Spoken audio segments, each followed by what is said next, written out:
நாடு சுதந்திரம் அடைவதற்கு முன்பே 75க்கும் மேற்பட்ட கிராம மக்களின் அறிவு பசியை போக்கி மறு உருவாக்கம் செய்யப்பட்ட நாட்டின் முதல் நடமாடு மாட்டு வண்டி நூலகம் இது. 1962ஆம் ஆண்டு அக்டோபர் 21ஆம் தேதி திருவாரூர் மாவட்டம் மன்னார்குடிக்கு அருகில் உள்ள மேலவாசல் எனும் சிற்றூரில் பொறியாளர் கனகப்பிள்ளை என்பவரால் ஒரு புரட்சிகரமான முன்னெடுப்பு தொடங்கப்பட்டது. அது நாடு சுதந்திரம் அடைவதற்கு முன்பே 75க்கும் மேற்பட்ட கிராம மக்களின் அறிவு வேட்கையை தணித்த நாட்டின் நடமாடு மாட்டு வண்டி நூலகம்.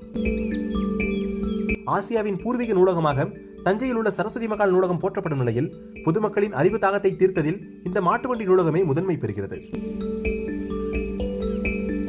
இந்த மாட்டு வண்டி உள்ள அலமாரிகளில் இப்போ இவ்வாறு நூல்களை அடுக்கி ஒவ்வொரு முறையும் எப்படி பயன்படுத்த வேண்டும் என்ற குறிப்புகள் அந்த நூல்களில் அச்சிடப்பட்டு வழங்கப்பட்டன.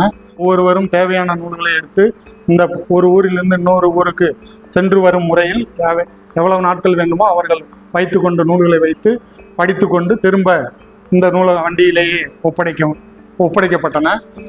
திருவாரூர் மட்டுமின்றி தமிழகத்தின் பல்வேறு பகுதிகளுக்கும் சிற்றூர்களுக்கும் இந்த மாட்டு வண்டி பயணம் செய்து மக்களிடையே படிக்கும் வேட்கையை பெருக்கியதோடு பல அரிய நூல்களையும் அறிந்து கொள்ள செய்தது.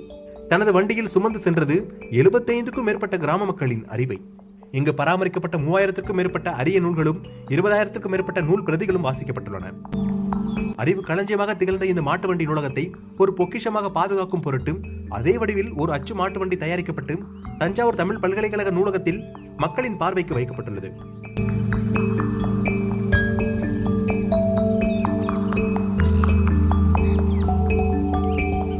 இந்த நூலகத்தை எடுத்து செல்பவர்களிடையே சொந்த பொருட்களை வைத்து கொள்வதற்காக மாட்டு வண்டியின் பின்புறத்தில் ஒரு பாக்ஸ், அவர்களுடைய சொந்த பொருட்கள் அனைத்தும் வைத்துக்கொள்வதற்கு பாக்ஸ் உள்ளது.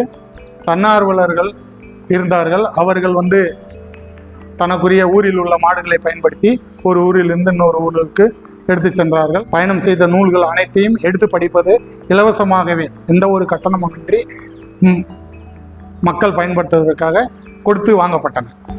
இந்த முன்னெடுப்பு நூலகத்திற்கு படிக்க வரும் மக்கள் மற்றும் மாணவர்களுக்கு புத்தக வாசிப்பு மற்றும் நூல்கள் கற்பதின் நோக்கத்தை இன்னும் வலுப்பெற செய்கிறது. இந்த மாட்டு வண்டி நூலகம் 275 தடவைக்கு மேல் பயணம் செய்துள்ளது. இதைத் தொடர்ந்து விழுவராய நத்தம் என்ற ஊரில் சைக்கிள் நூலகமும் தொடங்கப்பட்டது. ஆண்டிப்பட்டியில் 1935ஆம் ஆண்டு மாட்டு வண்டி நூலகம் தொடங்கப்பட்டது. ஆந்திரா மாநிலத்தில் பெத்தபாலம் என்ற ஊரில் படகு நூலகமும் தொடங்கப்பட்டது. 26 துறைகள் இங்குள்ளன.